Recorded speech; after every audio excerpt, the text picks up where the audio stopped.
கிடக்கணும். இல்ல சாமி, இது உங்க காலத்துல தான் கிடக்கணும். அதான் அழகு. இதோ பாரியா, மஞ்சம்மா உனக்கு கொடுத்த பிரசாதம் ஐயா, அதை நீதாயா எடுத்துக்கணும். சரி சரி, நான் அப்ப எடுத்துட்டுமா? எடுத்துக்கிறேன். அப்ப நான் எடுக்கிறா இருந்தா என்ன மனசார ஆசீர்வாதம் பண்ணுங்க சாமி. பாரியா, சந்தோஷமா எடுத்துட்டு போய் மகராசனா வாழ்ந்துக்கையா. அப்படியா சாமி? ஆமையா. ஆகட்டும் சாமி. சாமி, அம்பாள் பக்கத்துல ஒரு திரிசூலம் இருக்குல்ல, அது ஒரு எலுமிச்சம்பழம் இருக்கு பாருங்க, அதை எடுத்து வரீங்களா? இதோ கொண்டாடுறேன். ஆகட்டும் சாமி. என்ன பக்தி, என்ன பக்தி. அம்மா மஞ்ச மாரியம்மா, எல்லாம் உன்னுடைய கடாச்சம்மா, உன்னுடைய கடாச்சம்.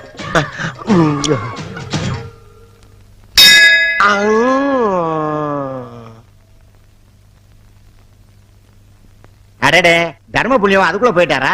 நல்ல மனசு, நல்லா இருக்கட்டும்.